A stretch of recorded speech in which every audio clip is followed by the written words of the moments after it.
جب پوچھا گیا حضور یہ قربانیاں کیا ہیں، فرمایا تمہارے باپ ابراہیم کی سنت ہے، اور فرمایا کہ ان کو خوش دلی سے اللہ کی راہ میں قربان کرو۔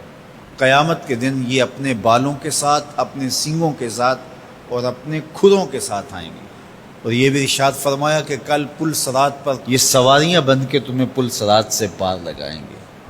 اور جب قربانی کے لیے کوئی شخص جانور خوش دلی کے ساتھ رضائے الہی کے حصول کے لیے ذبح کرتا ہے تو اس جانور کا خون زمین پر گرنے سے قبل یہ عمل قبول کر لیا جاتا ہے۔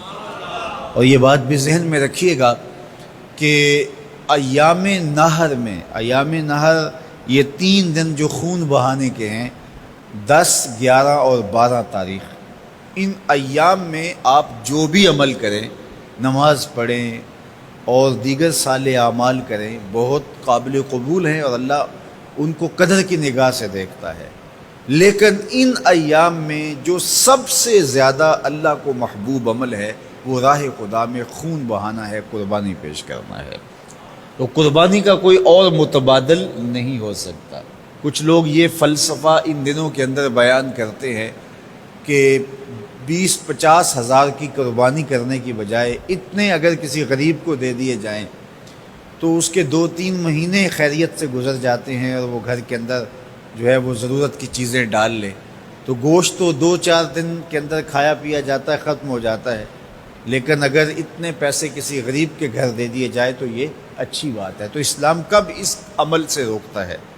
غریب کی مدد کیجیے، صرف عید کے دن ہی نہیں، مینڈے کی جگہ ہی نہیں، بلکہ اسلام تو راہ خدا میں جانور ذبح کر کے اسی جذبے کو بیدار کرنا چاہتا ہے کہ تمہیں گوشت کی ضرورت بھی نہیں تھی پھر بھی تم نے ذبح کر دیا، تو جہاں ضرورت ہوگی اور تمہاری ہمسائیگی میں، تمہارے اطراف میں جب کوئی غریب ہوگا تو پھر تم اس کے لیے ذبح کیوں نہیں کرو گے؟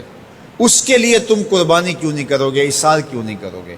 یہاں تو پھر بھی ہم گوشت خود کھا لیتے ہیں یا غرباء میں بانٹ دیتے ہیں، لیکن منا کی وادی میں جہاں لاکھوں قربانیاں پیش کی جاتی ہیں وہاں تو جانور کاٹ کے اس کو ذبح کر کے بس چھوڑ دیا، اس کے گوشت سے غرض ہی نہیں ہوتی۔ زیادہ تر حجاج ایسے ہوتے ہیں جن کو یہ بتا دیا جاتا ہے کہ تمہاری قربانی کر دی گئی ہے، اور وہ فون کال کے انتظار میں یا حکومت وقت کی جانب سے دیے گئے وقت کے بعد حلق کروا دیتے ہیں۔ تو انہوں نے نہ اپنا جانور دیکھا ہوتا ہے، نہ اس کو ذبح ہوتے دیکھتے ہیں، تو صرف انہیں ٹائم بتلا دیا جاتا ہے یا ان کو کال کر دی جاتی ہے تو یہ ان کے لیے کافی ہوتا ہے۔ تو وہاں تو گوشت کھانا بھی مقصود نہیں، تو صرف اللہ کی رضا کے لیے جانور ذبح کرنا۔ تو جب رضائے الہی کے لیے جانور ذبح کرنے کا جذبہ پیدا کر کے تمہیں راہ خدا میں خرچ کرنے کی ترغیب دی جاتی ہے تو پھر تم پورا سال خرچ کرو گے، تمہارے لیے کوئی مشکل اور کوئی مشقت نہیں ہوگی۔ لیکن اگر تم جو ہے وہ اس جذبہ خیر سے نور حاصل نہیں کرو گے تو پھر تمہیں یہ دولت نصیب نہیں ہوگی۔ تو سب سے افضل عمل ان 3 ایام کے اندر جو بتایا گیا وہ یہی ہے کہ راہ خدا کے اندر خون بہانا۔